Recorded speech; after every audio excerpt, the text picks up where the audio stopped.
3 to 5 this evening. This is Football Saturday. Remember, Football and Off the Ball brought to you by Sky. Watch every live Premier League game this season on Sky Sports, BT Sport and Premier Sports. You can listen on News Talk. Watch us on the digital and social channels for Periscope and Twitter at Off the Ball, YouTube, Facebook and on the OTB Sports app.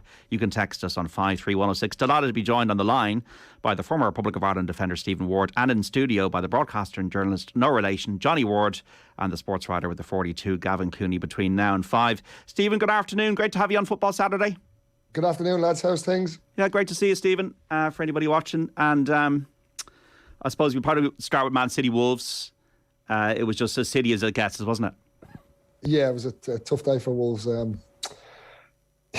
Them games are always tough, but I think going 1-0 down after, was it 55 seconds, I think? Yeah. Listen, it doesn't help. It's a tough assignment at the best of times. So to go 1-0 down so early, it looked like Wolves, obviously chased the game a little bit, but Man City didn't really have to come out of second or third gear to win the game. And it's just where they're at the minute. They just seem to be on a different level to everyone. And I think Wolves gave a good show with the 10 men early in the second half, but once Foden got the third goal, I think it was, game over and writing on the wall.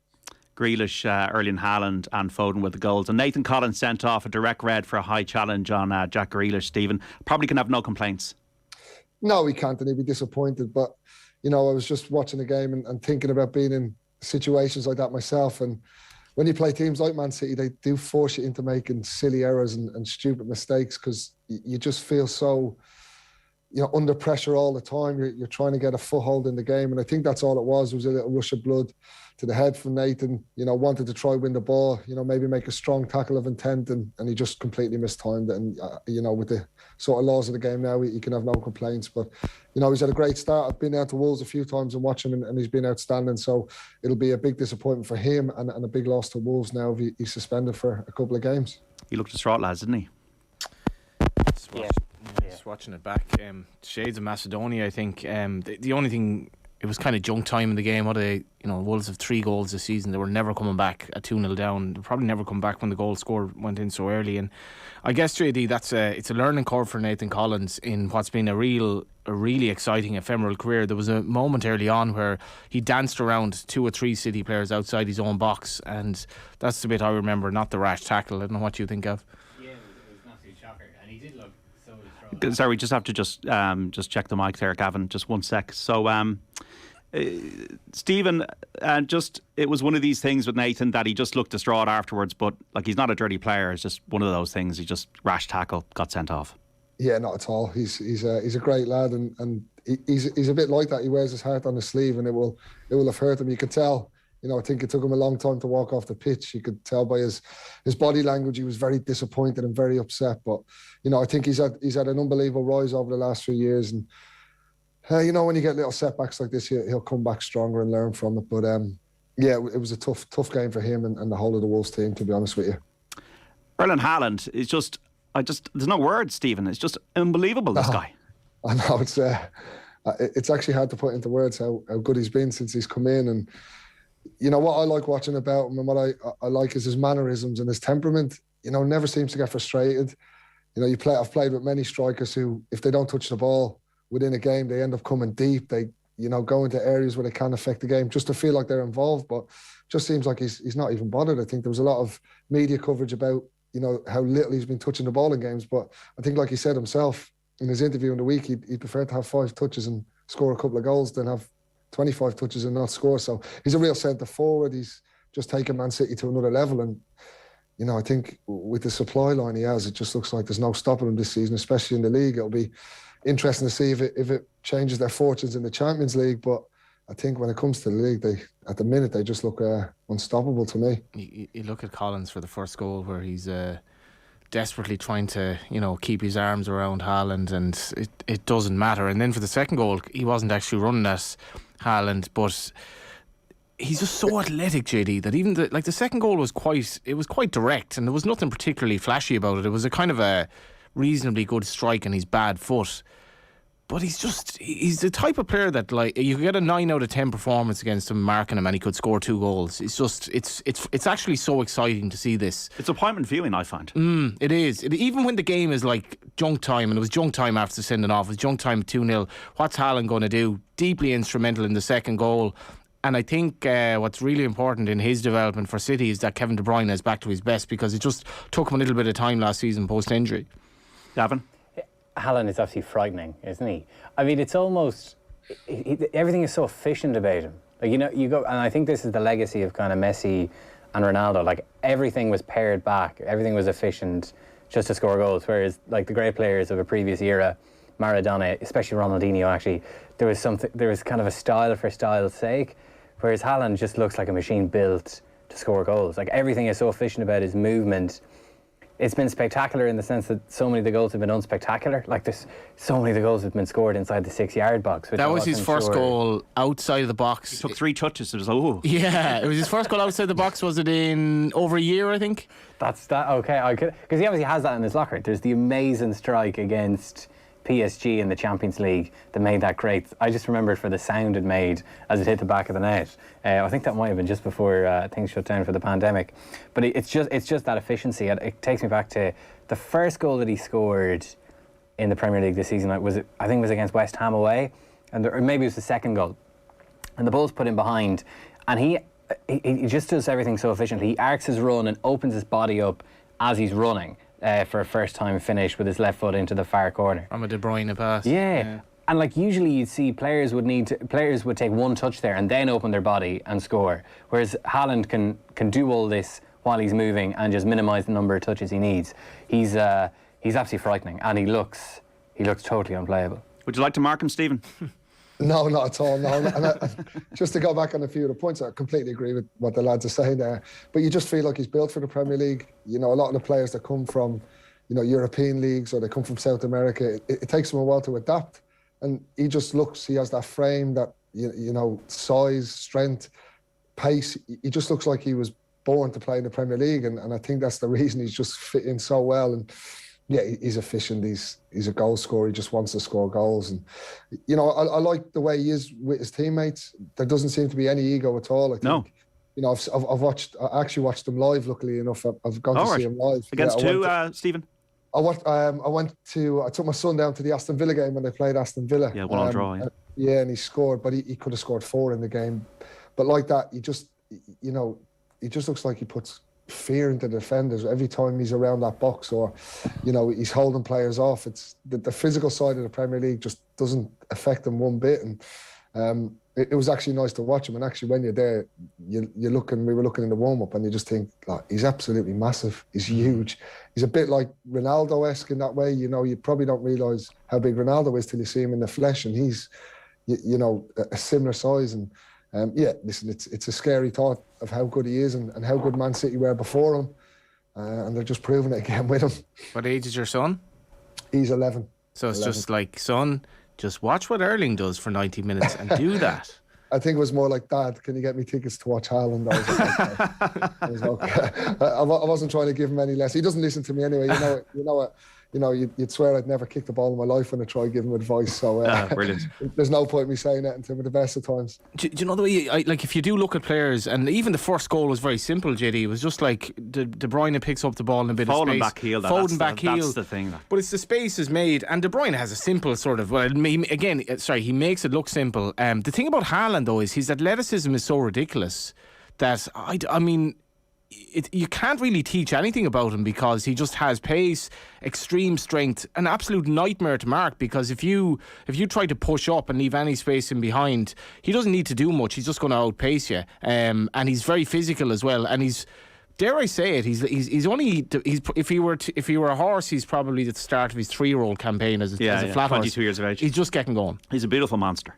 Beautiful monster, like us all. It's a very, very, very good way of putting how he is. He's like one of these 6th class kids playing against 3rd class in the schoolyard. He looks like he could be an extra in Vikings or something like that. He just looks like this Nordic monster that, like, he's magnetic, but he can also play football. And it turns out he can actually score outside the box with his right foot as well. It's and were you looking at his movement as well when you're watching him live there, Stephen?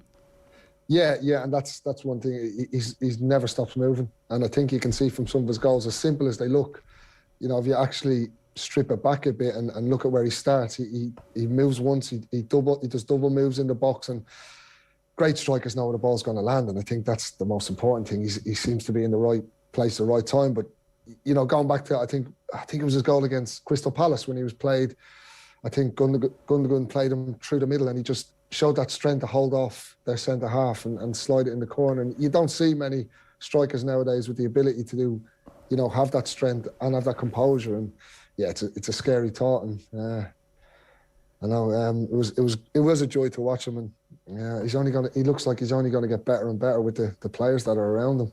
As someone who may have written a piece to the effect that, before the season, I wonder how Man City will adapt to Haaland. Will there be a chance for anyone else? I'm feeling a little bit stupid now, I have to say. That's the thing you just don't say. I don't think you're the only one that wrote something like that. Maybe it was just a coping mechanism for everyone else, just to fool us into this. What I would say is, I don't think City played very well today. Like, they were, even with 10 men at the start of the second half, Wolves passed through them a lot easier than you usually see teams do it. So I'm wondering, obviously he's a striker, so they've one less midfielder in there. So I'm wondering, will they sacrifice a little bit of control in games? And Guardiola seemed a little bit agitated after some games this season, saying we need to make more passes rather than put the ball straight through for Haaland, which I suppose might leave them vulnerable to counter-attacks. But the trade-off is you get Haaland, and you don't need to play as well to score and to win games. Like, you can just be totally clinical. Like, I mean, City scored 3 times today. They didn't really have too many other really clear goal-scoring chances, but they don't need them. Yeah, you're listening to Stephen Ward, Gavin Cooney and Johnny Ward here on Football Saturday on News Talk on Off the Ball. Grealish needed that, didn't he, Stephen, in a way, to get that goal, to give him a boost of confidence? Yeah, he did. It's been, it's obviously been tough for him in terms of the price tag that he went for, and he was the star man at Aston Villa. Everything went through him. And it must be daunting to go into a dressing room like that. No matter who you are or how good of a player, it's going to take time. But, for me, I've always looked at it in terms of previous Manchester City signings. And I think, you look at Raheem Sterling, Riyad Mahrez, they didn't hit the ground running in the way you would have thought. If you look back from their first seasons, it was up and down. They were, Pep's obviously a demanding manager. He must take a while to get used to how he wants to play, because you've seen today when they had 10 men and he was, don't know if you've seen it, he was going mad on the sideline because they were giving the ball away. And he spoke a lot before the game in an interview about the distances and where players need to be so they can be close together. And I think that's something that players take time to adapt to. And obviously he's not going to be able to do what he done at Villa. They're a passing team, and he's not going to pick it up and run at fullbacks like he used to. So it's been tough for him. And what I liked about his performance today was, once he got that goal, it looked like his shoulders went back and he got that confidence and he start, doing the little things that he done at Philly. He sort of took the game by the scruff of the neck a little bit and maybe wasn't doing exactly, what he'd done before. And sometimes when I've watched him, I feel like he does things a little bit too simple because he doesn't want to give the ball away. He doesn't want to, maybe upset the manager, maybe upset the apple cart a little bit. So, his confidence will come from goals, assists, but he seems a very confident player anyway. And listen, I think he'll only get better. And I think the sale of Raheem Sterling will help him. It shows the confidence, I think, and the backing that Guardiola is going to give him, because he's, without Sterling there, you presume he will get a lot more game time and a lot more starts this season as well. We're watching Newcastle Bournemouth, by the way, on the screen, folks, goalless in the only game at 3 o'clock this Saturday in the Premier League. In the Championship, Ryan Manning scored for Swansea in their 3-0 win over Hull. Goals going in elsewhere. Burnley, your old club, Stephen, 1, Bristol City 0, Huddersfield 1, Cardiff 0, Millwall 1, Blackpool 0, Norwich 0, West Brom 1. So Ryan Manning scoring. Not in the squad. No, and for these Nations League games with Scotland and Armenia. I think Gavin and I are maybe a bit reluctant to admit we're both back from little breaks, little holidays. So I'm kind of, you try to zone out when you're on holiday or whatever. Well, I hope so. I still ended up, I think I was working every day to some extent. I don't really work much, but I tend to work at very inopportune times. You do work a lot, Johnny. I actually don't, but I end up working an hour here or there, which is very annoying. Your girlfriend is you're looking at the Aegean Sea in front of you, and the beautiful noise that it makes, but you're watching Shamrock Rovers in Djurgården on your phone, and she thinks that's abnormal. But I had to point out, well, you can turn yourself off, but at the same time, you want to see an Irish team do well in Europe. And I was assured by Dan McDonnell, who obviously won't mind me telling this, that he was doing the same on his own holiday. So there are some events, but at the same time, it's hard to switch off. So the Ireland stuff developed and all that. But Ryan Manning today, JD, it was a real Ryan Manning goal. It was a cross into the box, a bit like Ireland's goal McAteer against Holland all those years ago. It was like a left-footed cross in, and he stole in at the back post, but just about stayed onside, was involved in the move, was also involved in the move for the second goal, and I don't know what Gavin thinks. I thought Kenny's comments during the week in relation to James McLean were interesting in terms of his quest for record caps, because he seemed to emphasise that, well, there's no guarantee here. And I might be reading between the lines, but I think Robbie Brady might be emerging as our main pick left wing back at the moment. Stevens is obviously, he's trying to get back in at Sheffield United, and he's had his issues or whatever. So Manning has done quite well when he's played. I thought he did well when he played in the Lithuania game. He's a real baller as well. James McLean is getting older. I don't know, Gavin, is Brady number one now maybe? It'll be very interesting to see the selection for that first game against Scotland. I wouldn't be surprised if Brady comes right back into the team. Kenny loves him. He's always talked him up as one of Ireland's best players. I think when Kenny took the senior job, one of the things he said was among his tasks was to get the best out of Robbie Brady, because he really rates his quality very, very highly, and rightly so. Like, I mean, Brady is technically one of the best players Ireland have. I don't think that Kenny has always seen him as a left back or a left wing back, but I think he does now, because he was listed as a defender on the squad sheet.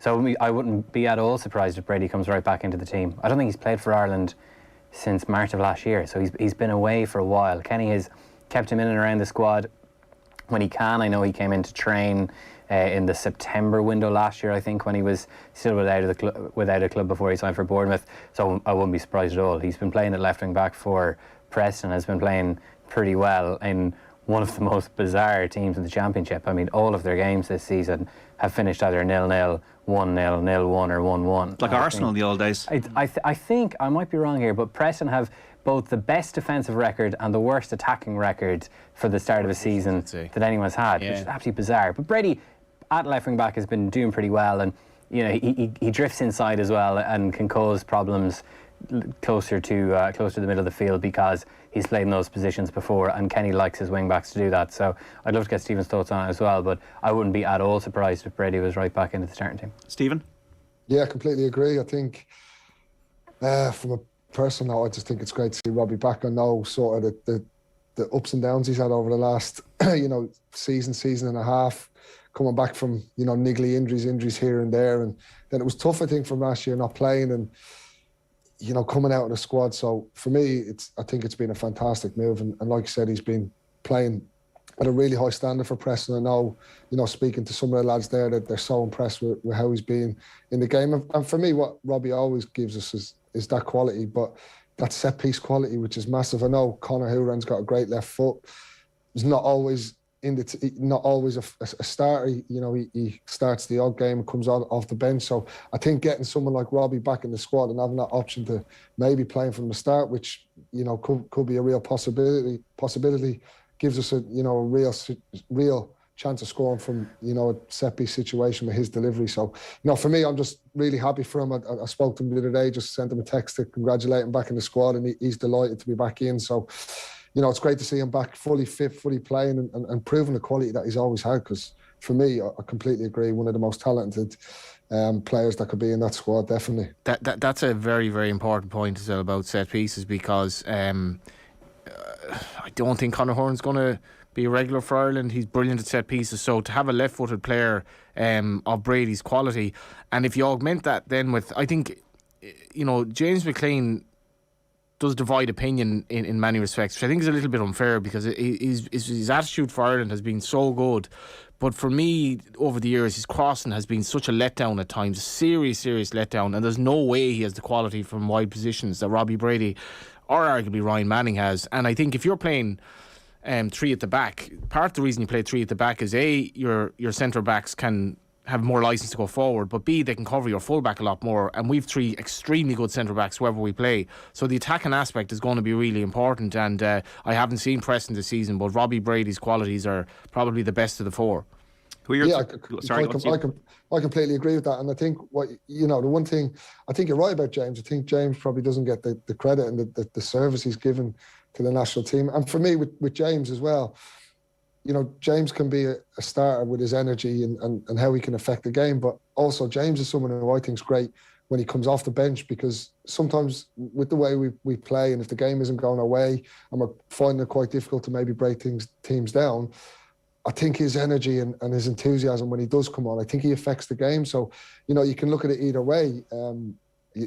Whether Robbie or James starts, they both bring quality, but there's no doubt in Robbie's ability. And I know, I don't know how true this is, but one of the lads was telling me, I think he picked up 4 out of 5 man of the matches for Preston so far this season in the first 5 games, and that was the impact he had there. So he's in good form, which is important. I think that's always important coming into these camps in such a big game. He's in good form, and if he gets the nod, he will bring that, that quality, and also, that set piece, which is massive for us in terms of us. We don't always create loads from open play, and I think we always look at Treff from set pieces. So if we can get that delivery right, it gives us a massive opportunity to score goals. Do you see it as Egan, Omobamidele and Collins as the 3 now, Stephen, going forward? Do you know what? I couldn't call it. I think we've got so much quality. That's probably, by far the strongest area of our pitch at the minute. I think, you can never count out Shane Duffy. I know he's not playing at the minute, but never lets Ireland down.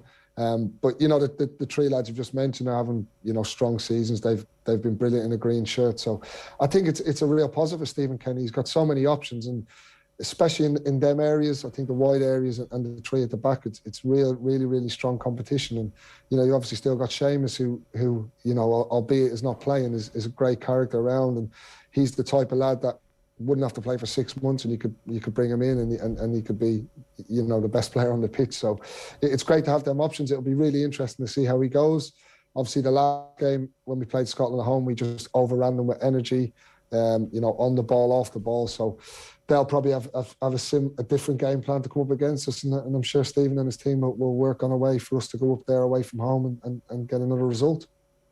53106. I sense naivety re Haaland and Man City. I understand why your contributors are enjoying watching them, as I do, but there'll be a price to pay. The Premier League will become less entertaining. City are now well on their way to winning, say, 9 from 10 titles. That's not entertainment. And the Super League is lurking in the background. It hasn't gone away, says Malachy in Donegal. Good week to use that.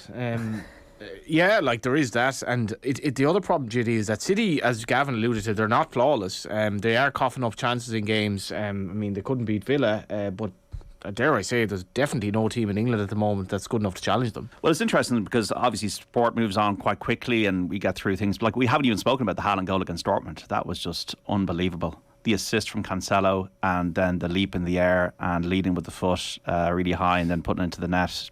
I don't know. It was outrageous. Johnny's made reference to the fact he's like some kind of Norse god up front, but then he's got this velvet touch.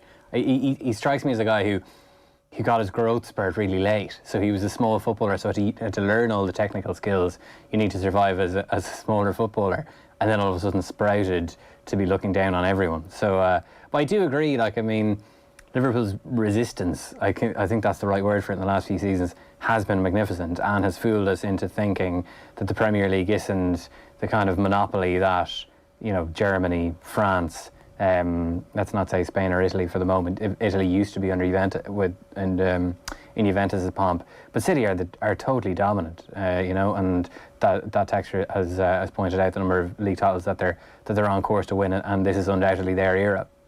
I still think a team in the Premier League is more likely to beat another team rather than other leagues. Yeah. So I think Crystal Palace can beat Man City as they did last season. It went into the last day, Villa were 2-0 up. City only just won it. I know what you're saying, but I do think, and the Champions League failures of Man City have maybe kept them as an interesting case study to view, because they failed. There's still, the points totals win in the Premier League are still 90 plus, know. It does. I am likely to tune into a Premier League game because I do feel on their day, Crystal Palace can upset someone, etc. But that relative egalitarian age of the league kind of stopped at third place. Liverpool and City were pretty much the only teams that could stop Liverpool and City were each other. I think Liverpool have fallen off quite a bit now at the start of the season. They don't look like they can match City stride for stride this season. But I think the Premier League is as walled off to the lower competition as any of the other big four leagues. Do you think it can be cyclical though? It was only 6 years ago that Leicester won the league after Man United's dominance for so many years. Arsenal, Man United ruled the roost for so many years. Newcastle now will have all this money. United and Liverpool will always have money. Yeah, but you see that, I mean, it's cyclical, but you have to keep on, you have to find money to do that. Yeah. You know, it's only cyclical. It's cyclical only if a side like Newcastle can, you know, get a wealthy backer in and spend their way to the top. Like, I mean, I don't know how healthy that is, to be honest, either. I think the process of that is a lot longer than people think as well. You know, I remember reading and hearing people speaking about Newcastle when they got this owner that they'll be challenging in 3 or 4 years. But you know, realistically, there's so much money at the top of the game anyway. Are the best in the world going to want to go to a Newcastle rather than a Man United or a Chelsea? So I think for me that's always going to be a hard one when a sort of a big owner comes in. I think for me what Man City have done well, and listen, we know how good they are and how many leagues they've won over the last few years, but their recruitment, I don't think they get enough credit for their recruitment. I think, you know, you look at United, obviously Chelsea, you know, these teams have spent money and maybe some of the signings haven't worked. And you look at Man City, they don't tend to get it wrong when they sign a player. You know, there's not many, I wouldn't say, over the last few years where they've got it wrong. I think last year, the way I looked at it when they didn't sign Kane was that they were willing to, you know, not win the league without a striker if they knew Haaland was coming next year. And you know, they still ended up going and winning the league, and I think they turned over a net profit this year, didn't they, from their transfers? So, you know, there's a lot has to be said for that as well. Although they have the money there, they do work their recruitment really, really well. Yeah, it's like Arsene Wenger said it, like they have petrol and ideas. Like we've had teams that had petrol i.e. oil money, and no ideas, and we've had teams with ideas but no money to fund them. City have had both, and they're the dominant side in the Premier League. And just to go back to a point that Texture was making, JD, I mean, the Premier League is the Super League in many ways. I mean, it's the global league. It is the global league. It's the breakaway league, and now you see, like, you know, top players from other European leagues not take a step up to a Juventus or a Bayern Munich or a Real Madrid or a Barcelona and swapping it for relegation battles in the Premier League. Like João Palhinha at Fulham. Okay, maybe Fulham will finish higher up the table than expected. He's a brilliant player that could walk into any side. Like Kamara left Marseille with suitors across Europe and went to Aston Villa. Diego Carlos left Sevilla for Aston Villa. Like, I mean, this is where the Premier League is, where everyone wants to be, and it's not even the top of the Premier League anymore. It's the middle reaches and the relegation zone. You know, I mean, it's you know, that's where the money is, that's where the glamour is, and that's where you'll get the most eyeballs and a chance to step up somewhere else in the Premier League. The only reason why a Premier player would not go to the Premier League now is the weather. Sure, that's changing as well, so that's grand. It's a lot warmer, and yeah, that's not even an issue anymore. It doesn't even rain in Manchester anymore, I think. But yeah, it's true. And you know, I don't take much joy out of the Man City project, but as a team and in terms of how Guardiola manages them and manages the egos, and that they're just that Champions League away really from greatness. Stephen, how you found the last few months? It was April, I think you hung up the boots, was it? Yeah, just end of April before the season finished. Yeah, so yeah, been all right. Enjoyed it. Nice to have a bit of time off. Just more away from the football calendar really is the one thing that I've enjoyed. I've obviously missed the games and you miss training, you know, but once the body tells you you're ready to go, you're ready to go. But I have enjoyed, you know, being away from that calendar, sort of waking up knowing what day you're back for pre-season, what you have to do every week, turning up on a Saturday. And it's been nice to just go and watch games and network with people and start the ball rolling really for what I want to do next. Any coaching in that? Yeah, I do a bit of coaching at the minute. My son's in Burton Albion's academy, so I've just been helping them out really, just to get some hours under my belt coaching. So I've done a couple of my licenses and I'm currently on another one. So enjoy that side of it as well. I enjoy the business side of football as well. So I've just been off, you know, meeting people, just learning that side of it as well, and a bit of scouting as well. So yeah, just enjoying it. It's nice to have a bit of time. I think it was nice while the kids were off. Once they've gone back to school, it can be a bit boring. So I'm looking forward to hopefully getting back in somewhere quick and getting a bit of structure again and start working. You're not going to become a football agent, are you? No, I'm not. No. That's no, good. No. No, not for me. Do you know what? I just like being involved in the game too much, and I feel like that's a little bit on the outside for me. So really, yeah. Yeah, well, obviously you're within the game, but I'm very interested in the business side of the game and how clubs are run, and how they work, and you know, just the strategies, the processes to get to where they want to be in terms of coming through the academy to the first team, and You know, how they make a turnover, how they recruit players, and that side of it really appeals to me as well. So I'm trying to keep as many options open as I can, and you know, obviously use the contacts that I've made within the game to go into clubs and have meetings and just learn that side of it as well. Because I think when you're a player, you literally know what you're doing, you're training, you're on the grass, and you're only taught us about the next training session, the next game. And I'm trying to broaden sort of my knowledge of the other side of the game, something that you don't see as a player. So I've taken a bit of time to go and research that, and it's a side of the game that really interests me as well. You lived the dream, Stephen. Yeah, I did. Yeah, thankfully, very lucky. But yeah, I did live my dream. What was the best moment? Was it the Wolves-Burnley phases? Were they the best moments getting into the Premier League and playing all those matches against the top players in the world?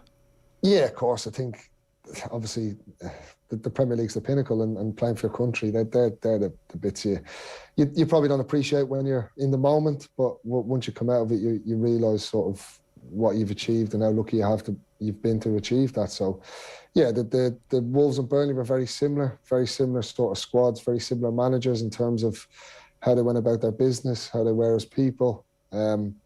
Built, I would say, not the same, but squads that were really alike in terms of the togetherness, the closeness, and sort of the age of the squad. You know, so it was a bit younger when I was with Wolves, and then, you know, had a sort of a group of lads that were sort of 27, 28 when we went to Burnley. So very similar times, but yeah, loved every minute of it. Loved every minute of my time with both clubs, and to be fair, loved every minute of my career. The good times and the bad times. You just get on with it, and you know, you realise you pinch yourself every day that you're waking up to go play football. And obviously to make it to the Premier League and playing the stadiums against some of the players you play, you can look back on it with real sort of fond memories. Did you have a favourite place to play? Probably Old Trafford, and I suppose, you know, I grew up as a Man United fan, so to go there and actually play, and I remember the first time I played there, I remember being in the tunnel and we were lined up on, I think, the left-hand side, and the United players were coming out, and the first person that walked out was Sir Alex Ferguson, and just walked by us and just thought, you know, one of them sort of surreal moments that he was, obviously I knew he was the manager, but you don't realise how close he is, and walked by us, and I just thought, you know, just one of them moments. Am I actually here? Am I actually going out to play at Old Trafford? And yeah, Old Trafford for me was just a special place, just growing up being a United fan, and Anfield as well. Anfield has got that history. I always enjoyed the sort of the grounds where you just felt the history of the club. Villa Park I always enjoyed playing in, just purely because as a kid waking up on that Saturday morning watching the semi-finals of the FA Cup, and yeah, you know, great times. But all them sort of older grounds were the ones for me. I know that this is the cliched question, and I'm sure you've had to answer it 1,000 times, but nonetheless, I mean, who was your toughest opponent?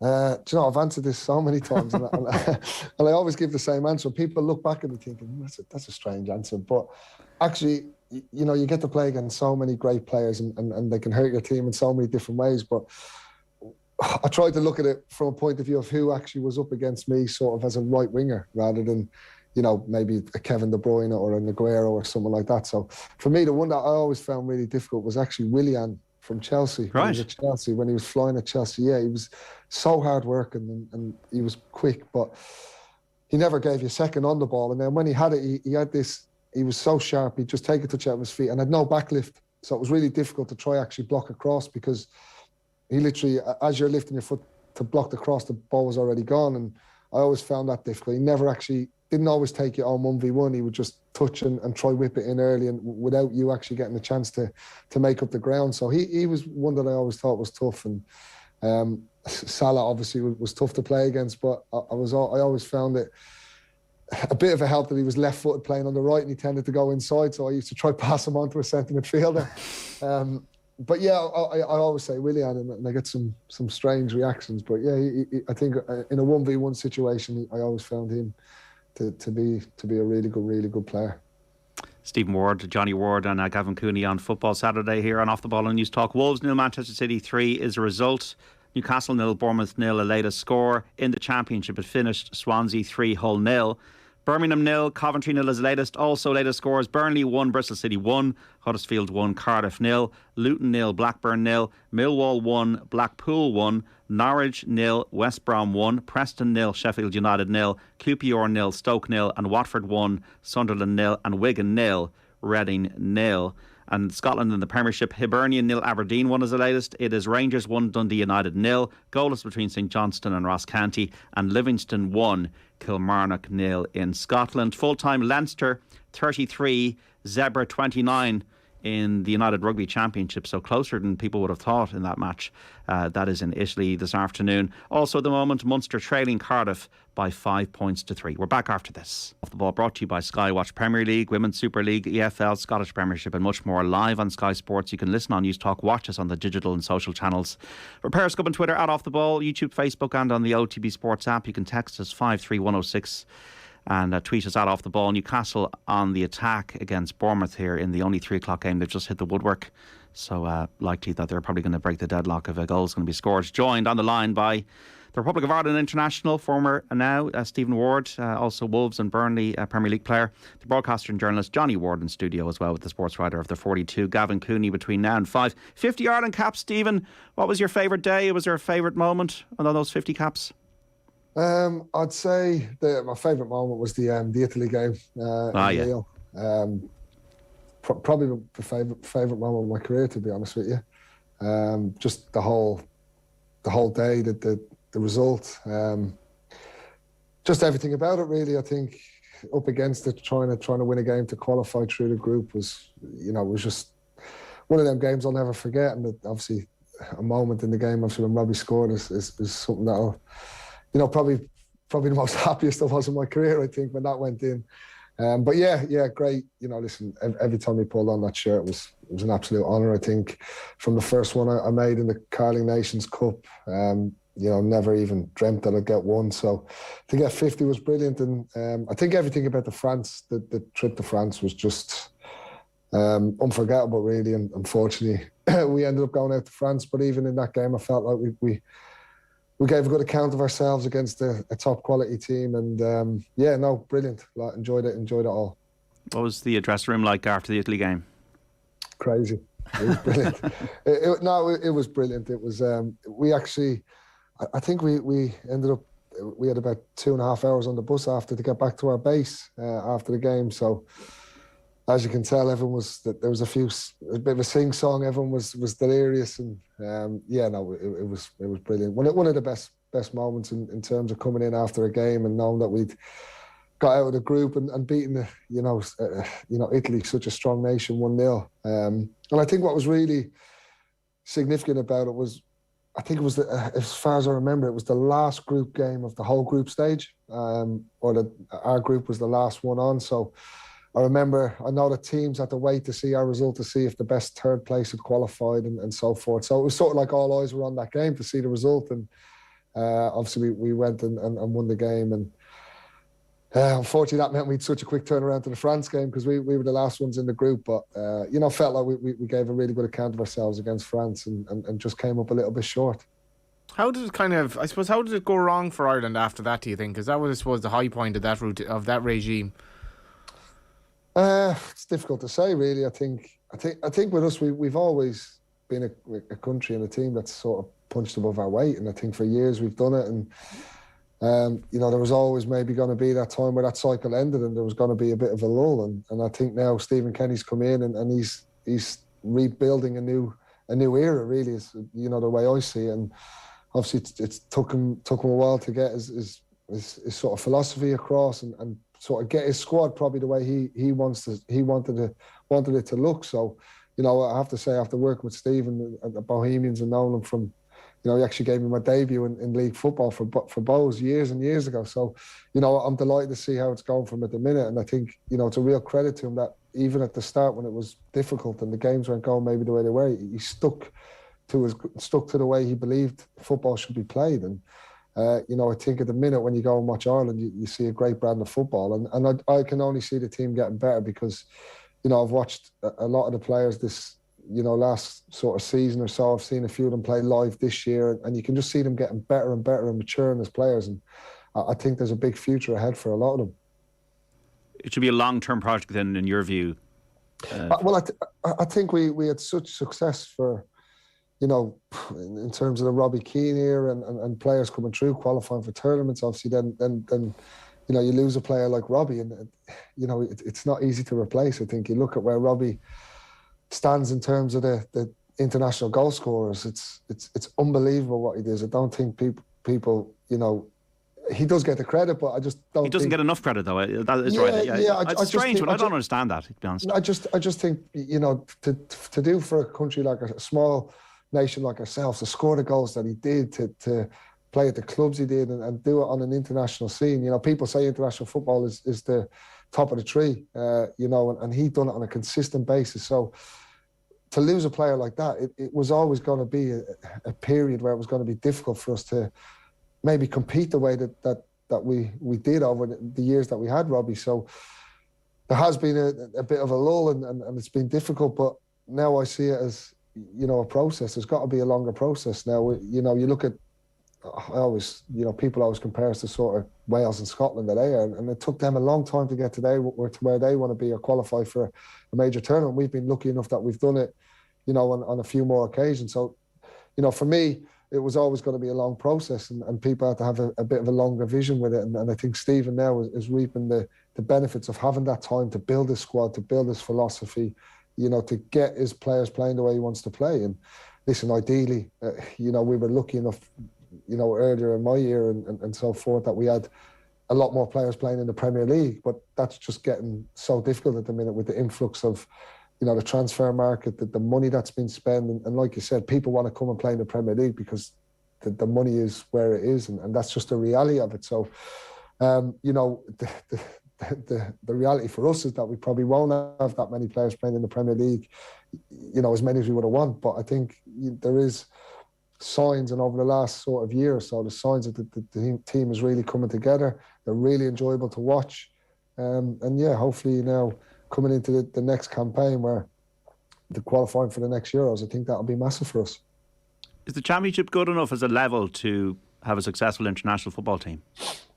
You'd hope so. I think nowadays you look at how limited the chances are for players in the Premier League. It's so difficult. You know, the one thing that's even more difficult is that if you're a Championship player and a Premier League club is trying to sign you, they could probably go off to France or Spain and get a player of similar ilk for half the price, because, you know, the pyramid works that way in England, that they know teams in the Championship can demand, they know what they can demand off Premier League clubs. So it is getting more difficult. That, you know, I say it to even speaking to my son about it, you know, all kids want to be footballers, and it is so difficult nowadays with that foreign influx. And you know, even look at Man City, they've got 6 other clubs across the world where they can attract players to choose from. So yeah, I think the Championship now is getting a lot stronger. I think you look at the not only the standard, and I think you look at the size of the clubs in the Championship nowadays. You know, there's some absolutely huge clubs in the Championship that have spent years in the Premier Leagues. So for me, yeah, I think ideally you're hoping lads can either get moved to the Premier League or maybe get promoted with their current club. But yeah, listen, it's where the game is. It's where it's at financially, and we have to you know, accept that a little bit. And I think Stephen deserves a lot of credit for what he's getting out of the current squad and how they're playing and performing in the games, and the philosophy that he's you know, built into that squad. Munster now leading Cardiff by 6 points to 5. Summerhand, is it, Johnny? 12-1 winner of the Argyle Cup. I don't know if that's the way you pronounce the horse. Yeah, Summerhand, and 12-1, 10-1. David O'Mara, the Cork man, and yeah, so Joan Lepan back in third, Comanche Falls second. So the Stroll Festival starting tomorrow. So yeah. You have racing man, Stephen? The last time I saw Stephen Ward, I hope he doesn't mind me admitting this, was in a McDonald's during Cheltenham. Right. So I was going to say that, yeah, that's about as far as I go, Cheltenham. Yeah, yeah, I've been Cheltenham probably, yeah, last 6 or 7 years. So that's probably as out there as I go. I think that's yeah, that's probably the only time I have a bet on the horses is down at Cheltenham. Not that I know what I'm doing, but I just like to go for the day and give the bookies my money. It's a really popular thing with footballers, isn't it, to go down to Cheltenham for a couple of days, isn't it? Yeah, do you know what? I think why it's great is it comes at a stage in the season when it's nice to have a bit of team bonding, if that makes sense. You're coming to sort of the business end, whether you're in a relegation battle or you're fighting for promotion, it's a great day out. And most of the times I've gone, it's tended to be with the lads on the team. We'd have a day out down at Cheltenham, and even lads that aren't really into the race and will just come for the day, and it's a great bit of fun. 53106 if you want to get in touch, folks. And any kind of comment? Rory McIlroy kind of stalling and actually behind now in the golf. He's 8 under par through 13 holes, 1 over for his round today. 1 shot now off the lead, shared by Matt Fitzpatrick and Aaron Rai on day 3 of the Italian Open. We got Stephen Ward, Johnny Ward here, and Gavin Cooney on Football Saturday. Plenty more to come after the news. Just before we go there, we'll go through the scores in England. In the Premier League, a goalless at half-time between Newcastle and Bournemouth. Earlier on, Manchester City 3-0 winners over Wolves. In the Championship, it finished Swansea 3-0. Half-time scores: Birmingham 0, Coventry 0, Burnley 1, Bristol City 1, Huddersfield 1, Cardiff 0, Luton 0, Blackburn 0, Millwall 1, Blackpool 1, Norwich 0, West Brom 1 at half-time. It is Preston 0, Sheffield United 1, QPR 0, Stoke 0, Watford and Sunderland are tied at a goal apiece, and Wigan 0, Reading 0. A 7:45 start for the match between Middlesbrough and Rotherham. And also in Scotland this afternoon, Rangers 1-0 up against Dundee United. Hibernian 1, Aberdeen 1, Livingston 1, Kilmarnock 0, and St Johnstone 0, Ross County 0. 53106 for any text messages, any questions to Stephen Ward, any opinions on football. We're back between 4 and 5 with Stephen, Johnny and Gavin Cooney on Football Saturday here on News Talk and Off the Ball. Join us in a few minutes. This is Football Saturday. Remember, Football and Off the Ball brought to you by Sky. Watch every live Premier League game this season on Sky Sports, BT Sport and Premier Sports. You can text us 53106, tweet us at Off the Ball, listen on News Talk, watch us on the digital and social channels. For Periscope and Twitter at Off the Ball, YouTube, Facebook and on the OTB Sports app. Delighted to have Stephen Ward, 50 caps for the Republic of Ireland, on the line and in studio as well. Johnny Ward, the broadcaster and journalist, and the sports writer with the 42, Gavin Cooney, between now and 5. A lovely message in here, Stephen. Barry Kay on Twitter: I wanted to thank Stephen Ward. When my son finished his chemotherapy, Stephen brought us all over to Burnley versus Chelsea, where Chelsea fans, my son got to meet all of his heroes. We're forever grateful to Stephen. Fair play, Stephen. No problem at all. We will go through now the action during the week. Liverpool against Ajax. What's your kind of take on Liverpool at the moment? A bit of a sense of crisis after the Napoli game. Jurgen Klopp very unhappy. They raised it the other night. Anfield always helps. Salah got on the score sheet. Matip came into the team, played well. Thiago played well. What's your assessment of where Liverpool are at the moment, Stephen? I think it's a bit of a hangover really from the end of last season. Obviously the way the season ended for them, and listen, they had an incredible season as have done over the last 3 years, but I just think, to lose the league on the last day, coming so close again, and then obviously the following week Champions League in a game that you wouldn't say they dominated, but you would have put them down as favourites to win the way they were playing, and I think it's just rolled on a little bit into this season. And you combine that with losing Sadio Mane, who was so influential, and I think they just haven't got going this year. Listen, for me, there's no doubt they'll be the closest challengers still. I think it'll just, that goal, maybe that winning goal in the last few minutes against Ajax might just be the spark that they need. But, watching Liverpool this year, they have dominated a lot of games, and they just haven't scored goals at the right time or when they needed to, and ended up, I think it was Crystal Palace at home, they even had 10 men, and I think they drew the game 1 each, and with 10 men, they just completely dominated the game, just couldn't find that winning goal. So, listen, I've no doubt they'll come good, and they'll be right up there in all competitions. I just think the problem they have, which is the problem for everyone in the Premier League, is that Man City are just so good at the minute, and you don't really want to give them too much of a head start, because it'll be very difficult to catch them up. Where did the Napoli first half come from, though, Stephen? Like the way you see these like bad movies where the team that's defending they're just full of actors who actually can't play football. Liverpool defended a bit like that. It was so perplexing. It was like as if there was a complete meltdown. And I don't know, just for me it was something. It struck me that there must be something quite wrong there. I know they obviously rallied and beat Ajax, but I don't know. I couldn't get my head around that. Yeah, it was a strange performance first half, wasn't it? Or well, throughout the 90 minutes, I think. And you come accustomed to Liverpool going away to these teams and just steamrolling them. Listen, you can put it down to many factors. It's, I think they haven't had the best luck with injuries during the start of the season. I know Thiago, who's so influential, has been out for a bit, and You know, you also have players who've probably been there a long time. You know, like James Milner, who's you'd probably look at him now and think he's, you know, a squad player, and he's ended up starting games in really important games. And I just felt like Napoli done to Liverpool what Liverpool have done to teams so often, and just, you know, just outworked them, outran them. Looked like they had so much pace on the counter attack, and it was strange to see, really. And I think for Liverpool, you know, there's still that in the squad, and you know, I think maybe they may have wanted a few more in the transfer window that hasn't come off. And but listen, for me, it just seems for me it's a little bit of a hangover. They responded well in the Ajax game to get that result. I think there's no doubt they'll still go through in their group, and you know, it'll be a strange season, as we all know, with the World Cup coming up. So, you know, if they can sort of get back on track and you know, close the gap a little bit coming into the World Cup, then it's going to be a completely new season then, you know, come January time. And if they do need investing, they'll have plenty of time to do that and get right back into the competition. Julian Nagelsmann, sorry to cut in, but Nagelsmann said something interesting. The Bayern manager, after the Barcelona game, Mane, having started pretty well at Bayern, said a few in different games, and he said something along the lines of Mane put in a lot last season for Liverpool, as in the inference being that Mane is still tired and fatigued from last season, which is an interesting thing to say. And then you can imagine, well, it cannot be applied to all of the Liverpool players, because it does look that way. Like they're being, like Stephen, what you said there is absolutely spot on. Like they're Liverpool opponents are now doing to Liverpool what Liverpool used to do to their opponents. They're being outrun in most games. I think maybe they outran Ajax in midweek, and maybe that's the start of a process of recovery, and that they're on the way back. But I think as well, you look at the way they play, the intensity they play after, you know, 4 or 5 years now.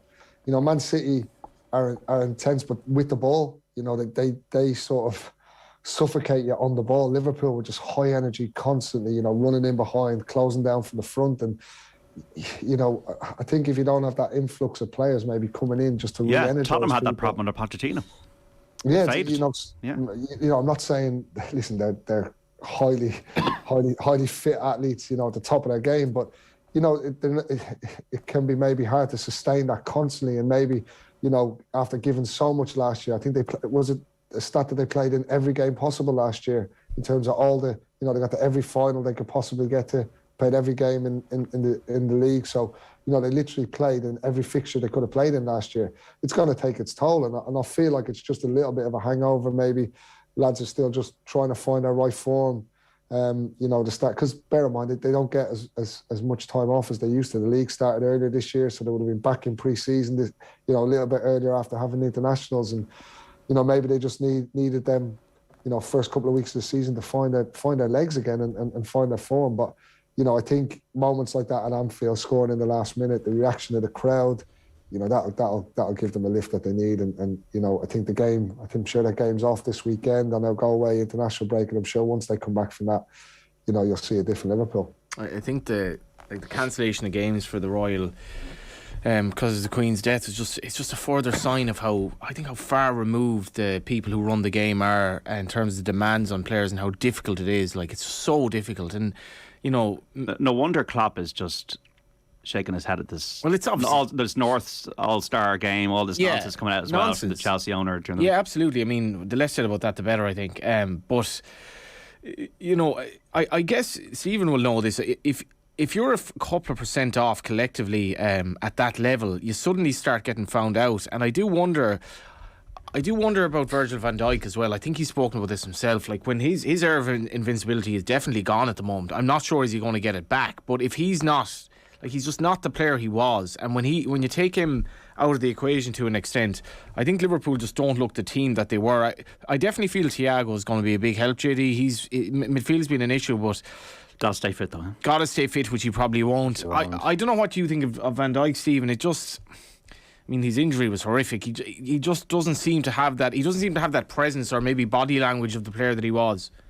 Yeah, I think he looks a bit frustrated, but I think they all are a bit frustrated. I think both fullbacks probably haven't had the starts of the season that they would have wanted either, and everyone knows how dangerous and how, you know, brilliant they've been for Liverpool over the last few years. I think when it comes to Van Dijk as well, what maybe hasn't helped them, listen, players are going to have a little bit of loss of form, and you know, they're not, you know, they're human at the end of the day. They're not always going to be able to perform at the top of their game week in, week out forever. Do you know what I mean? There's going to be the odd 2 or 3 games, but probably what's not helped him is at the minute it tends to be a different centre half partner beside him. You know, I felt last year towards the end of the season, him and Matip or him and Kanate looked like, you know, really strong partnerships, and I feel like they've had a bit of a stop-start season with their injuries, and it seems to be, you know, Robertson's come off a few times, which you wouldn't have expected, and you know, Shimikas has come on, and that didn't really happen before as much. And you know, maybe it is they just need I think they just need a reset button. I think, you know, the start of the season's been tough for them.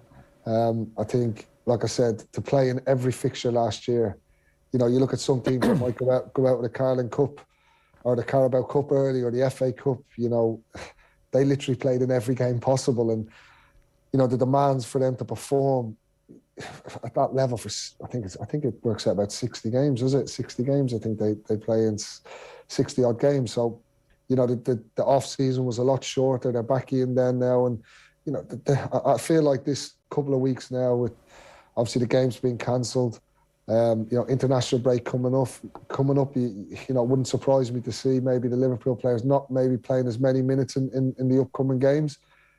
Just to give them that little bit of a reset or a bit more freshness coming back. And then for me, you'll see a different Liverpool once the international break's over. And, you know, I've no doubt, I would still feel that they will be the closest ones to Liverpool if they get back on form. I don't know as well, Gav. To Man City, sorry, to Man City. Yeah. I don't know as well, Gav, if this has been a thing for Klopp before, where he's faced this existential moment where he's like, I have to change something here. He's not Dortmund. He's not fall off a cliff at Dortmund. Yeah, and like, so then maybe like a new club refreshes you, whatever. But at Liverpool, it's been like just almost. But he hasn't had to sell the players. Like at Dortmund were picked off by Bayern, you know, so he wanted to keep Götze and Lewandowski and Hummels, but they were taken from him. He's never been in a position before to say, like, to his top guys, listen guys, it's over. You know, Virgil van Dijk is the rock upon which I built my success.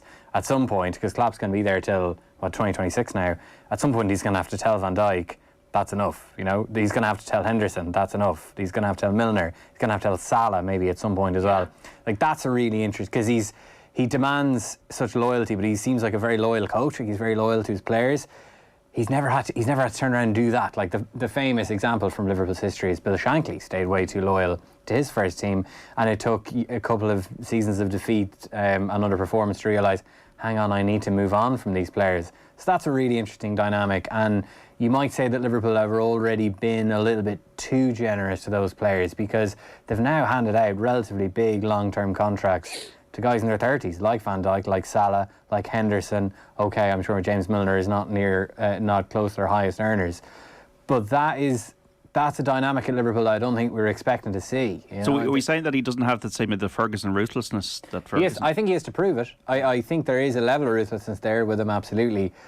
But I mean, no one was as ruthless as Ferguson. Like, Roy Keane will tell you that, and that's an interesting test. Like, I mean, Ferguson's longevity was built on many things, and Ince, another classic one. And just would just like drop people at almost as soon as he realized. And even make mistakes with it, like Stam, you know. Yeah, well, yeah. I was going to mention Ferguson. It's a perfect example, isn't it? You look at the likes of the players, Stam, Beckham, these lads that all moved on, and he always just, you know, worried about the club and who he was bringing in then, and it was once they're out the door, regardless of how long they've been there. But I think with the loyalty thing, I think that I don't really think it's the right word to use in terms of he is loyal, but these players have given him so much. They've also, you know, the likes of Salah, Van Dijk, they're still world-class players. They're just having a bit of an off time at the minute. I don't think it's... But do you have a recess team then in the way that they play? Because there's definitely an argument that teams have sort of figured them out, and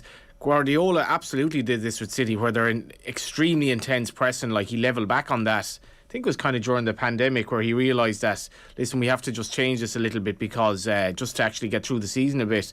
And you can see with City, they're a bit more controlled now. So does Klopp need to reassess the way Liverpool actually play, or does he sort of need to change personnel and bring in new players? Like, I even think the likes of Jota has been a player that they're missing, just that little bit. Yeah, 100%. Yeah, 100%. I agree. I think he's a massive loss when he doesn't play. You know, I think Firmino's come back into some good goal scoring form this year, but I always feel for some reason when I watch Liverpool, I think Jota gives them more in terms of how they want to play. I think Firmino tends to maybe slow the game down a little bit, which doesn't always suit them. But yeah, you could be right. Listen, I don't think anyone can question Jurgen Klopp as a manager. I think, the job he's done, and he will figure it out regardless. He will, I'm sure he's in the training ground. He knows himself as well as anyone that the team hasn't started the way they would have wanted. And that's, something that maybe he will have to change. Maybe, that intensity, they might have to come off it a little bit. But I also feel like that's what they're built on. So it just might be a case of getting back to, the basics. I think that's the one thing. Liverpool, they do tend to play that high line, and I think they're probably giving up maybe more chances than they usually did, and that's probably one thing that you'd say, with Van Dijk there when he's marshalling the back four, they did give up the odd chance, but there wasn't too many that you remember them giving up, and I think they're probably just giving up a few too many chances, and maybe he might just have to get them a bit more solid for a bit, and they have the players to score goals, and it might just be a case of tweaking some things. But I do feel like this little reset button will definitely help. Well, Núñez is going to be very interesting because we haven't really seen Núñez yet, have we? We haven't seen whether it's going to work or not. Well, I mean, it hasn't worked so far, really, has it? No, the shot against the crossbar against Everton was kind of one of these moments where you're like, if that goes in, but it didn't. Yeah, and the headbutt against Palace, like, how is he that easily riled? I mean, there's a good stat, like, he's the first Liverpool player under Klopp to be sent off for violent conduct, for just being provoked. And, like, there was the clip going round of him tussling with Joachim Andersen. I wouldn't say Anderson was indulging in any kind of dark arts. He was just mildly shoving him, and Núñez called like I mean, and it wasn't dark arts by Núñez either, because he waves at the referee's attention, and once the referee is looking directly at them, he headbutts the guy. So I know I've kind of talked there about, will Liverpool be able to change? Will they be able to evolve? Well, the thing that they have changed is bringing Darwin Núñez, and so far that it really hasn't worked so far. It's too early to be writing him off, and he might improve. But I think one of the kernels of their early season struggles has been the fact that he really hasn't adapted. Salah has been quiet as well, JD. I mean, his stats were to the he's seems like he's slightly playing a different role. I mean, Gav touched on an interesting point there. If Salah, which he will, when he loses his pace, and if that regresses even a little bit, he's not the player he was. And these are fascinating questions for Klopp. I think. It is a really interesting question whether you evolve the style or whether you evolve the personnel with the old style. You got to evolve though, because City have evolved. City have they brought in Alvarez as well. Absolutely, and City could play. City probably. I think like Guardiola probably is now thinking. Arsenal, to a degree, have evolved, brought in two really good players. They've evolved, and they've changed almost the backbone of that team. Like, in that, I think he's gotten the right personalities there, and also culturally, they're much better defensively. And a young team. City are probably like, we can be a 5 or 6 out of 10 job defensively this season and comfortably win the league, because Haaland's just going to get 180 goals, or whatever it is. Do you know what I mean? So Liverpool don't have that. They don't have that at the moment, where if Liverpool concede goals, I think they've conceded 6 in the league, which isn't terrible. But if they concede goals, they don't really look like they've the kind of quality at the moment to compensate. I just think Stephen's right. I think, you played a whirlwind for so many years, it's difficult. I could never get over their ability to play all these games and still have this energy. It was basket case to me. Yeah, maybe it was mind blowing, wasn't it? How they just kept going. But I think as well, when you look at Man City and we talk about evolving. I think you look at the Newcastle game where they conceded 3 goals. Yeah. And then within the next window, they've signed a Kanji from Borussia Dortmund straight away, and he looks like he's assured them up already. I think they've kept, they obviously kept a clean sheet today, but he looks like he's ready made for Man City already. And I think 15 million they paid for him. So that recruitment side of it again. We're not. Pep's obviously not happy with them conceding a couple of goals early in the season.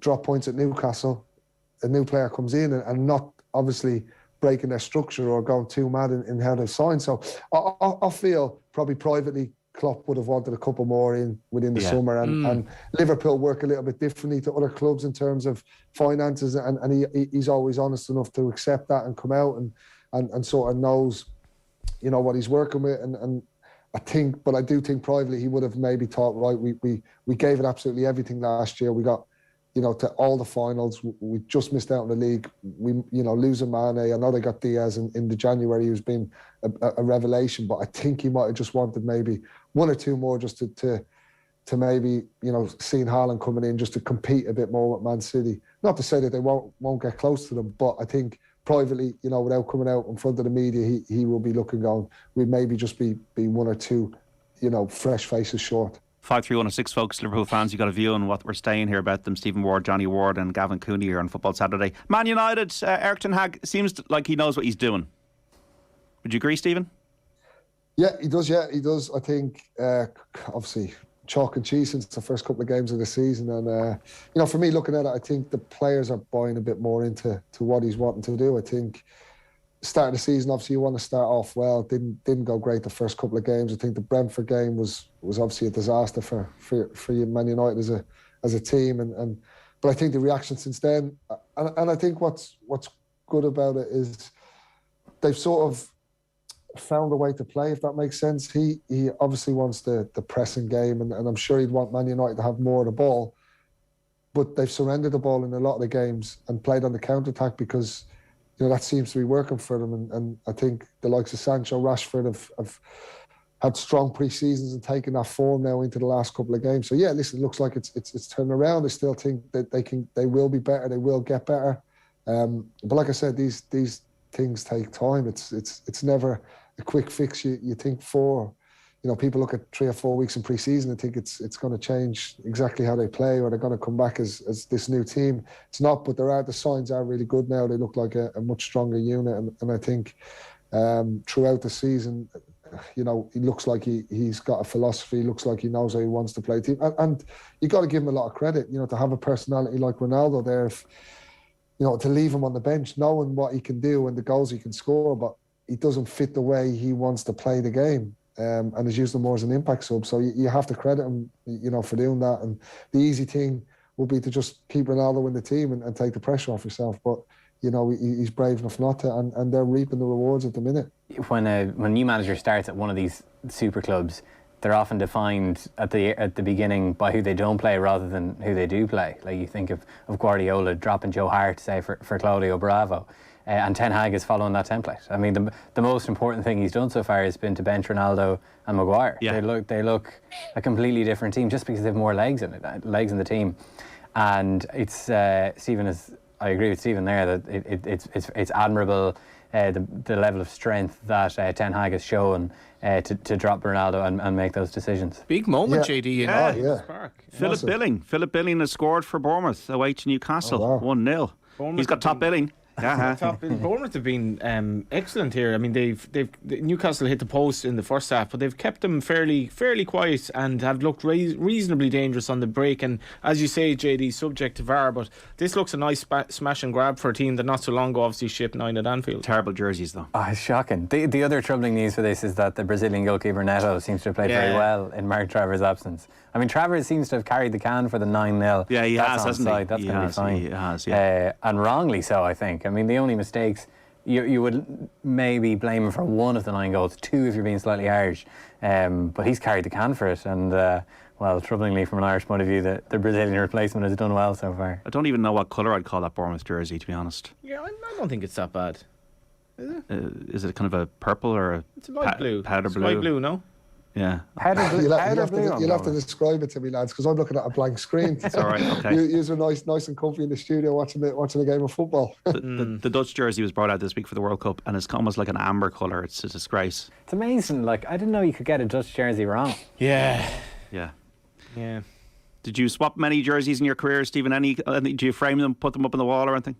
No, I don't actually. I from some games where obviously I tended to do it if we got a good result, or if it was a special game in terms of the European Championships. But no, I always felt a little bit. I don't know. I wasn't always on the end of the great results against the sort of bigger teams. So, it's the case with a lot of Irish lads. Really, we tend to swap with fellow Irish players. Really, it's always quite a nice thing when you play against, one of your fellow countrymen. And I think most of the shirts I have are probably from the Irish lads I've played against throughout the years. Very good, very good. 53106. Hi, I couldn't text earlier as I was driving, but Ryan Manning looked very much of a baller versus Lithuania. Very relaxed, went forward well. I start him with Brady ahead of him. We'd be strong on that side, looking good for Ireland this year, says Dave in Bray. It's a funny one for Stephen Kenny because, like, that could possibly... No, it's still 1-0 to Bournemouth, yeah. That looked like a potential VAR on a yellow card, on a penalty shout there. I think this might be given, you know. Yeah, it's... They're checking handball. They're checking. It's going to take about 10 minutes. Yeah, I think that's... one thing about the City game the other week, lads, I'd never, ever thought of VAR during the City-Dortmund game. Yeah. Just how badly it's been applied in England. Yeah, that looks like a penalty, doesn't it? That looks like a penalty. It's not been given yet, but it does. Now, in fairness, like there are other leagues that have made a complete hames of VAR as well. Right. I mean, like which other leagues? The Serie A. Did you see the Juventus? It was a disgrace, wasn't it? I mean, was it Candreva was playing everyone onside for a last minute winner. It was about 4 yards behind the ball as well, wasn't he? They just didn't look at it. It was weird. They didn't show the picture the whole width of the pitch, so it was just like the penalties, or the penalty box to the other side is literally the penalty box is all they showed, so you couldn't even see him in the frame. It was very strange. And the refs having a look, JD. We're waiting to see if you're a Newcastle fan. It's just obviously just stay with us because it's Newcastle now, Bournemouth 1, but Newcastle have a possible penalty coming their way for a handball by a Bournemouth player. On the Manning one, it's interesting that on the right hand side, obviously Doherty's not playing. I guess Cyrus Christie is. Seamus Coleman, I think his days the right wing back are definitely gone. And it's kind of an interesting one for Kenny. But Christie's not in the squad. Yeah, so I mean I don't know where where are his options there. He seems to have 4 or 5 options. I don't think Christie was actually playing today for Swansea either. But here we go. I think this is going to be a penalty. And the referee has said it is a penalty. And Newcastle have a penalty to equalise here. It's Jefferson Lerma who's handled the ball in the box, and they've got a chance to level it up here in the only Premier League game kicking off at 3 o'clock. We have other matches as well this afternoon. Wolves 0, Manchester City 3 result. Tottenham against Leicester at 5:30. In the Championship, it finished Swansea 3, Hull 0. Birmingham 0, Coventry 0 is the latest score. Burnley 1, Bristol City 1 is the latest. It is Huddersfield 1, Cardiff 0. It is Luton 2, Blackburn 0. Millwall 2, Blackpool 1. It is Norwich 1, West Brom 1, Preston 0, Sheffield United 1, the latest score. QPR 0, Stoke 0. It is Watford 2, Sunderland 1, Wigan 0, Reading 1. All of these latest scores in the Championship as Alexander Isak puts the ball on the spot for Newcastle. Middlesbrough against Rotherham is a 7:45 start. In Scotland, Rangers, after that horrific spell, are 2-1 up against Dundee United. It is Hibernian 2, Aberdeen 1, Livingston 1, Kilmarnock 0 is the latest score, and it's St Johnstone 0, Ross County 0. Alexander Isak, such an impressive start against Liverpool, and he's put the ball in the back of the net, set the goalkeeper the wrong way, Neto, and it's now Newcastle 1, Bournemouth 1 in the Premier League. It's a tough one for Bournemouth. We're looking at the penalty decision in slow motion as well, which isn't necessarily accurate, but you obviously expect Newcastle to go on and win the game here. Good signing, Alexander Isak. He's really impressed me at the Euros, lads, I have to say. It's awesome against Liverpool. I haven't seen him since, but yeah.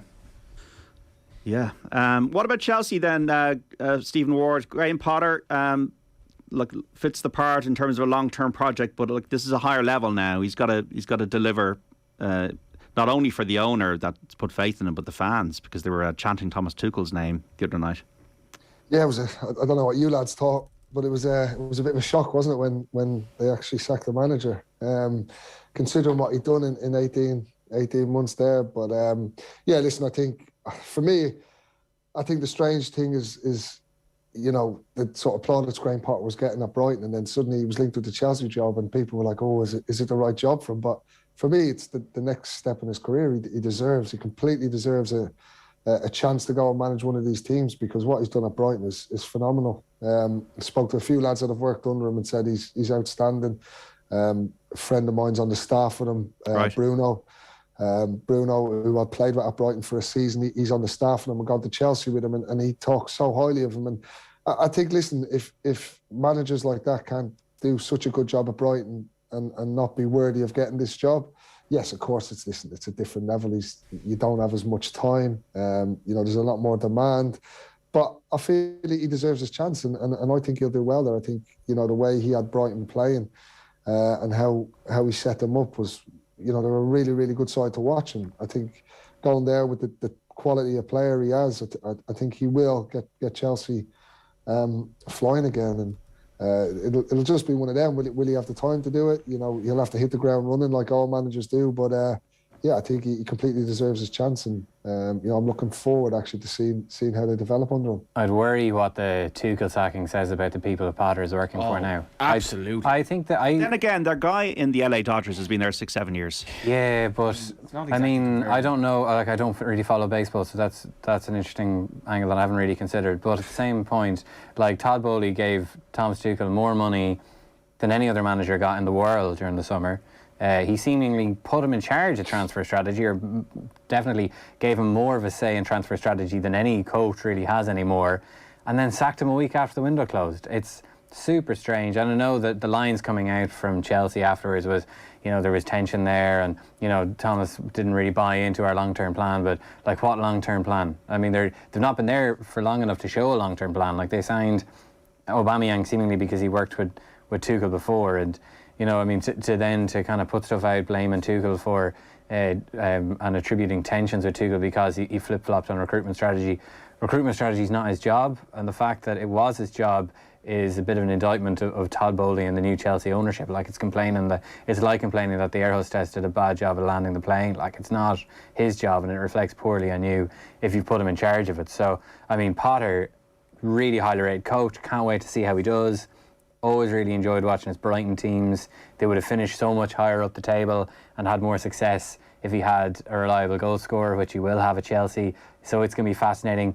But I'd be a little bit concerned that I know Chelsea will talk about, we want Graham to buy, here's a coach who will buy into our long-term plan. I hope that they A, have a long-term plan, and B, give him some time in the job. But the signs of what has happened so far under Tuchel would make you think otherwise. Well, he's probably going to get a director of football that Thomas Tuchel didn't have.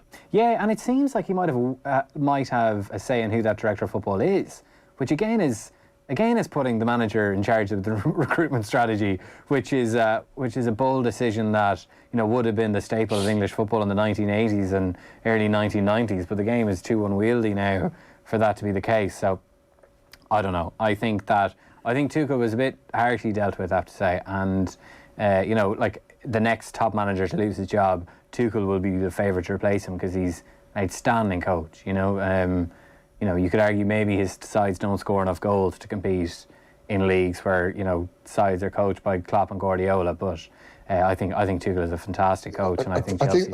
I think you're right, and I think that's the hard thing, isn't it? I think he's an outstanding manager, and I think the one thing, even when he left PSG, you know, he seemed to have a great relationship with his players. I think, you know, a lot of the Chelsea players have come out, they seem to be shocked at the decision. But I think that is the issue, isn't it? That some of these top managers are coming in and having to compete against Guardiola and Klopp, who've been doing such a good job and got their teams so far ahead in the league. It's, you know, you don't have that much time because, you know, everyone's trying to close that gap. And, you know, there must have been something that went on in the background, because for what he'd done in 18 months in terms of winning the Champions League, the FIFA Club World Cup, you know, giving them the transfer window, you'd presume there was a separate issue, because I was certainly shocked when I seen the news that he'd gone. You'd wonder if the owners like the sound of their own voice too much. That is a little bit of a worry. I would have. Stark contrast to the predecessor, anyway. Enough said. Son has dropped, by the way, for Spurs today. Was it timely, John? Like, was it time for him to go? Absolutely, yeah, absolutely. He's not been the same player at all this season. I don't know why. It could be a confidence thing. It could be the fact that Richarlison's joined the club. I don't know what the reasons are, but he's getting frustrated. He's the kind of guy who does get frustrated if things aren't going his way, and he's had these dips in his career at Spurs before, but it's been a bit worrying, to be honest. It was very much himself and Kane were, almost in tandem, like completely read each other's minds last season, and that hasn't happened so far this season. So what he's done is Antonio Conte picked Lloris in goal, Sanchez, Dyer and Longley, the three at the back. So Christian Romero's on the bench. Then we have on the right... Well, who's playing on the right? Well, there you go. I'm just looking at it here. I don't know who's going to play on the right. So he's dropped Emerson Royale, but sadly has not restored Matt Doherty. No, to the he's team. got Perisic. You're probably going to play Perisic and Sessegnon. You're probably going to play Sessegnon on the right. Yeah. Or Perisic on the right. So he's going to play one of them. Yeah, Perisic will go on the right, Sessegnon on the left, with Højbjerg and Bentancur in the middle. Well, that's not good for... I mean, no, it's not great for Ireland. I assume Matt Doherty was second choice behind Emerson Royale. He's on the bench, so he's fit. So he's on the bench. So I don't know what the third story is. choice now, which is... Richarlison, Harry Kane and Kulusevski, the front players. players. Matt Doherty, it would be frustrating, isn't it, that he's not getting his game at the moment, Stephen?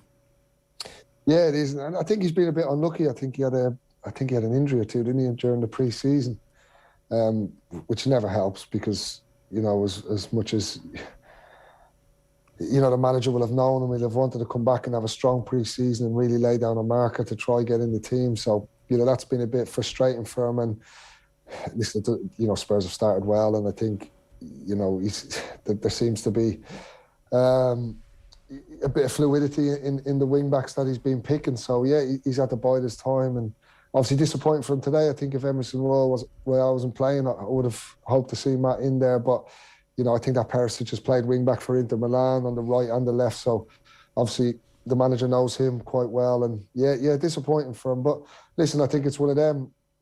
Matt will assess where he is. Come sort of November, December time, and hopefully he might just need a bit of luck in terms of a player getting injured or so, just to get his chance. Because I think when Antonio Conte came in, at first he wasn't in the team, and then he got in the team and proved why he should be in the team. So that was unfortunately ended with an injury towards the end of last season. So I think if he gets his chance, he'll take it. It's just when that might be. The Leicester team is Danny Ward in goal, Castagna, Vatfaz, Johnny Evans, the captain, and James Justin. We have Wilfred Ndidi in the holding role, then James Maddison, Yuri Tielemans, Kieran Dewsbury-Hall, Harvey Barnes, and up front Patson Daka with Jamie Vardy on the bench for Leicester, who desperately need to pick up some form. That's the half-5 game in the Premier League. In the 3 o'clock game, Newcastle won, Bournemouth won at the moment. Also elsewhere in football today, Wolves 0, Man City 3 result. In the Championship, it finished Swansea 3, Hull 0. Latest scores: Birmingham 0, Coventry 0, Burnley 2, Bristol City 1 at latest, Huddersfield 1, Cardiff 0, Luton 2, Blackburn 0, Millwall 2, Blackpool 1, Norwich 1, West Brom 1. It is Preston 0, Sheffield United 2, QPR 0, Stoke 0, Watford 2, Sunderland 1, and Wigan 0, Reading 1. And in Scotland, it is St Johnstone 0, Ross County 0, Livingston 1, Kilmarnock 0, Rangers 2, Dundee United 1, and Hibernian 3, Aberdeen 1. In the rugby, Munster 12-6 down to Cardiff. Earlier on, Leinster were narrow 33-29 winners over Zebra. In the golf, Rory McIlroy, playing in round 3 of the Italian Open, is tied for the lead on 9 under par with 3 other players: Aaron Rai, Victor Perez and Matt Fitzpatrick. And this is Off the Ball Saturday on News Talk. Back after the break with Stephen Ward, Johnny Ward and Gavin Cooney on Shamrock Rovers, and also all the FAI Cup action.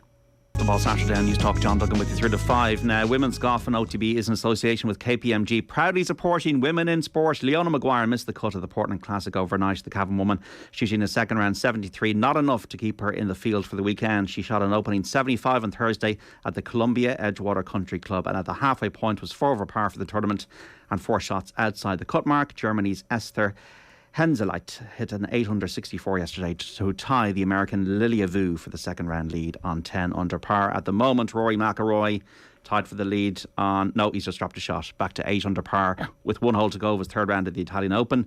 1 shot behind Matt Fitzpatrick, Victor Perez and Aaron Rai, all sharing top spot. Munster 15-13 down to Cardiff late on in the URC opening round. This is Football Saturday, just between now and 5, with Stephen Ward, former Republic of Ireland defender, Johnny Ward in studio with Gavin Cooney. You can text us 53106. And Johnny, really great to see 2 First Division clubs in the semi-finals of the FAI Cup now, Treaty United and Waterford.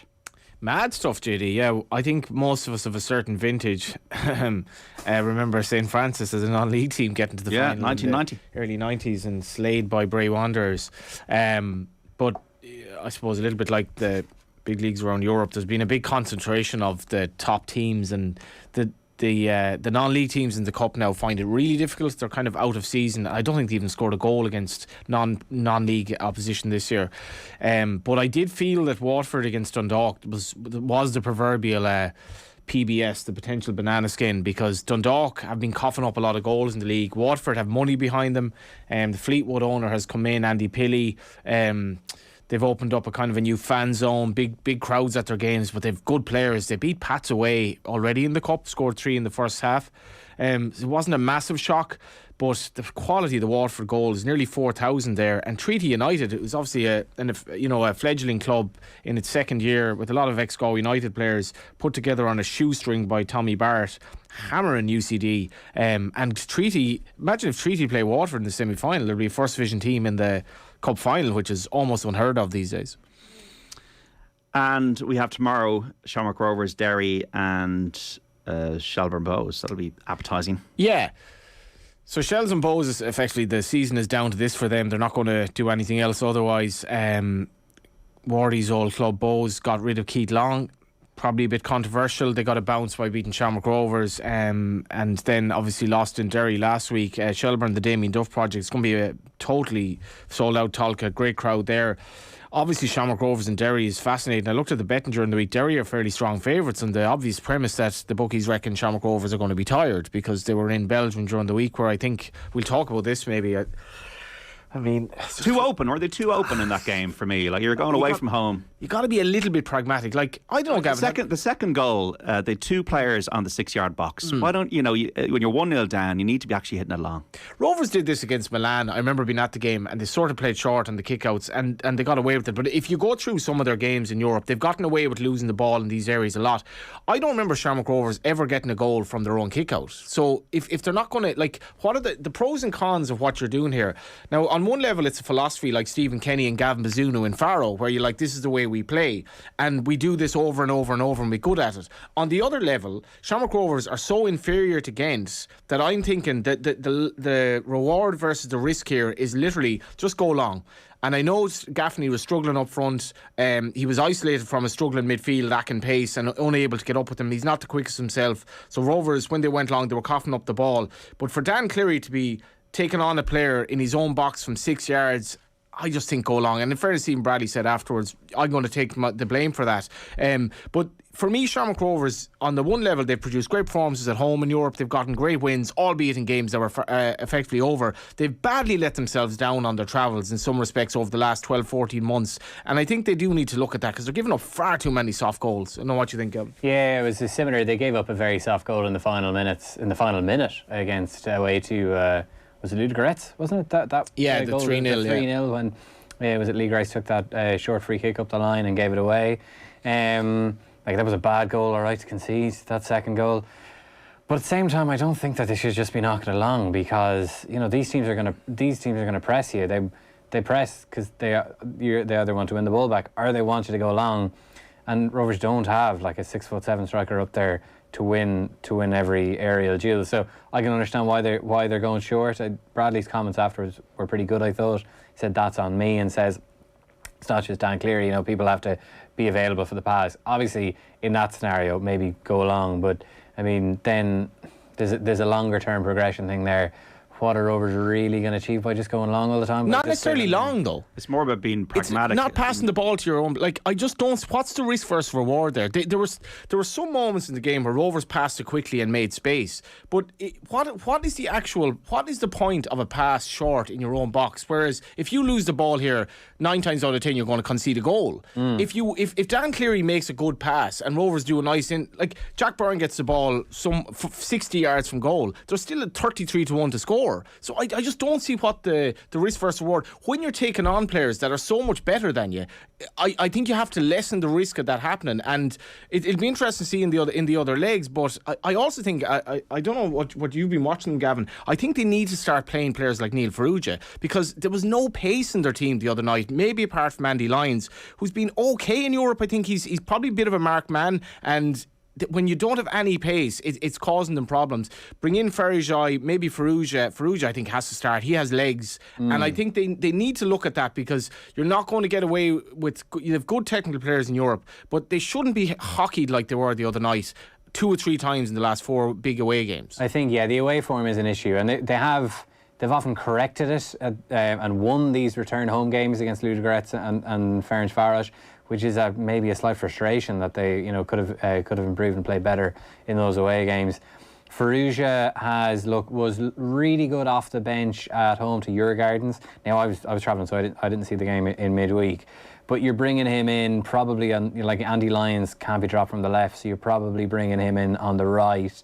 That means dropping Ronan Finn, your captain, and I thought Finn was suspended away to Ferencváros, and they looked so open down that side without him.